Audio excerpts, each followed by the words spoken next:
Well, Jasmine was called out for using the word homeless, something that I even called out in my most recent video regarding Jasmine and her use of the word homeless in particular. But as you can see, she took time out of her day, as per usual, to respond to this person's claims, or should I say question. So as you can see here, she says, when my husband threw me out, I lost more than a roof. I lost my sense of safety. For a while, I had nowhere that was truly mine. Matt eventually let me stay with him, but it was still his space, not my home. I lived with I lived with the constant fear of having to leave again because I didn't have keys, a lease, or a place I could truly count on. Homelessness isn't always sleeping on the street. Sometimes it's sleeping in someone else's home, knowing it could disappear at any moment.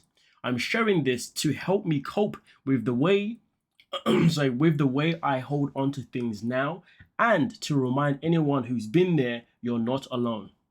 First and foremost, if I have a home, right, that if I lose my job and I can't pay for it, guess what? I could lose it. If I have a partner and we're both living together and then we end up breaking up, guess what? I could lose it. If I'm living with my parents and you know what? If we fall out, guess what? I could still be kicked out.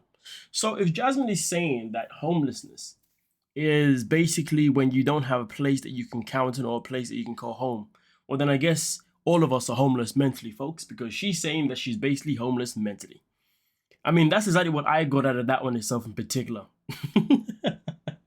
I see what she's trying to do with it, but for me personally, I don't think it's a good response. But let's continue because we've also got a clip as well that she plays to us regarding a conversation with Gino to further, explain her homelessness. But nonetheless, though, let's get into the next screenshot.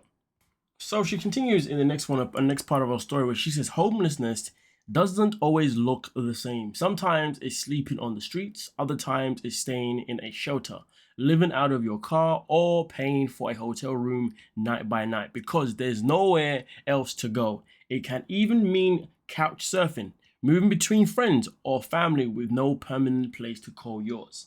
You know, you gotta really love the way she's really going out of her way to give us so many other comparisons, so many other different examples of, that could be deemed as homeless. But here's the thing though, a lot of these things do not compare to her. The matter of fact is Gino kicked her out and she had a place to go to immediately, and that was Matt. And she's been there ever since. And let's be real, I mean, why would she think Matt would kick her out? That's what I want to know. I mean, end of the day, Matt always wanted her, and she knows that Matt's always wanted her. And they already had an arrangement anyway of sleeping together. So obviously in this situation, Matt was winning. You see what I'm saying? So for her to say this actually does blow my mind. But nonetheless, though, for her to further explain with these examples here, for me personally, it's irrelevant because they do not relate to her in any shape or form. Okay, but are these examples of homelessness? I mean, we could say yeah, but again, it's not relative to Jasmine. But let's continue with the next one.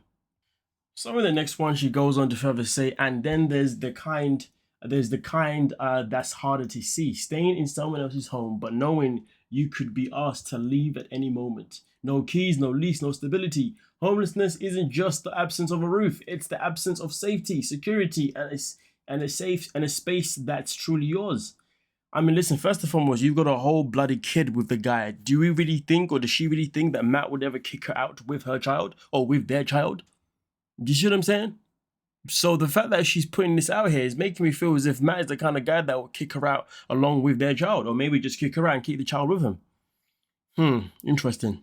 It's crazy though, because she literally fought to have this open marriage be a thing, and she fought to make sure that Matt was going to be a part of this open marriage. So why would you go through all these lengths of trying to get trying to get your husband to accept this open marriage, and then also accept the person that you've already chosen?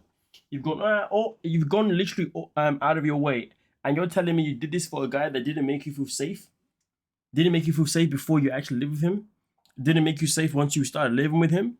Doesn't make you safe now that you have a kid with him? Doesn't make you safe that he's still allowing you to stay at, well, I would imagine it's probably both of their property now. Obviously still under his name, but it is theirs now, right? I just don't understand why she's going on about this after, 2 years maybe of her now and Matt actually living together? Like I said before, this is Jasmine's way of literally driving attention away from what we saw in the most recent episode of 90 Day Fiancé. If you haven't seen my previous video, I recommend you check it out. Now let's move on to the next one. So with this one itself in particular, Jasmine obviously shows us the scene where her and Gino have a conversation. And folks, this was long after Gino already kicked her out, and this was when she was pretty much, a resident at Matt's place. But nonetheless, though, she also wants to show us this picture as a sign of sympathy or whatever. And then also he said, a short clip will never capture the months I spent without a place to truly call my own. And to be honest with you, when she was in Panama anyway, especially when she was with Gino, the woman was always on the move anyway. She didn't complain. She didn't complain about being homeless when Gino was paying for all of her accommodation. I'm pretty sure within the two first seasons we saw her, she lived in two different locations. Courtesy of Gino's bank account. She wasn't complaining then, was she? She wasn't complaining about how, oh, you know what though, but these places that I'm living right now, I can't call them home because Gino may just cut me off. You didn't complain then. This woman is really full of it. When you move from Panama to Michigan, she didn't sit there and say, "Oh, you know what though, but I don't feel like I feel like I'm homeless because this place that I'm here where Gino lives, it just doesn't feel at home just yet because of blah blah blah blah." Honestly, she's taken the whole word homelessness out of proportion and she's trying to reword it to something else. And the reality is that she does need to stop using it. That's it. I believe the person who obviously made a reference to what word she could use, they used the word that she could at least replace it with the word displaced, but never homeless. And I do agree. I do agree. Homeless is one hell of a stretch. But like I said before, though, Jasmine also has a little clip that she showed us of her having a conversation with Gino. So let's get into it.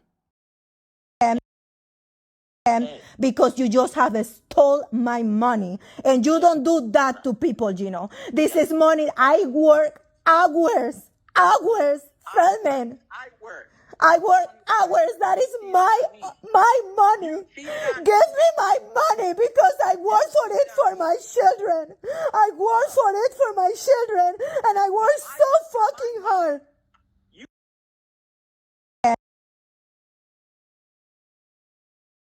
So here's the thing, hold on. Obviously, she puts down, you have no idea what I've been through. If you think you do, you're wrong.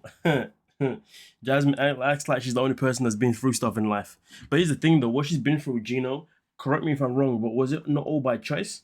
And what else motivated her choices? Well, based on what we saw on TV, it was motivated by the fact that Gino used to pay for all of her accommodation and all of her stuff that she needed for her cosmetics. So much she ended up using some of the money that was there for the wedding dress for her ass. If I remember correctly, the same ass that she also borrowed money from her ex Dane as well. And this woman wants to talk about, you don't know what I've been through. Lady, you chose to go through these things. You chose to sign up to a sugar baby website. You chose to then obviously pursue a relationship with Gino outside of the website, and then chose to be on a TV show with Gino moving forward, and then chose to be now married to Gino. Then you chose to obviously leave Panama to be with Gino.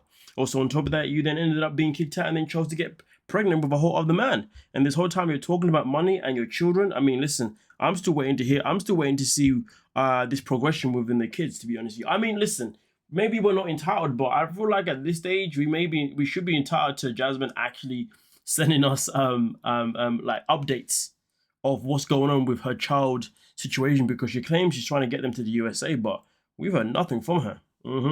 And she seems to bring them up at a very convenient times. Times when sympathy is needed. That's what I want to say for that. Well, let me know your thoughts down below in the comment section and we can talk about it. Don't forget to like, subscribe, and of course, peace.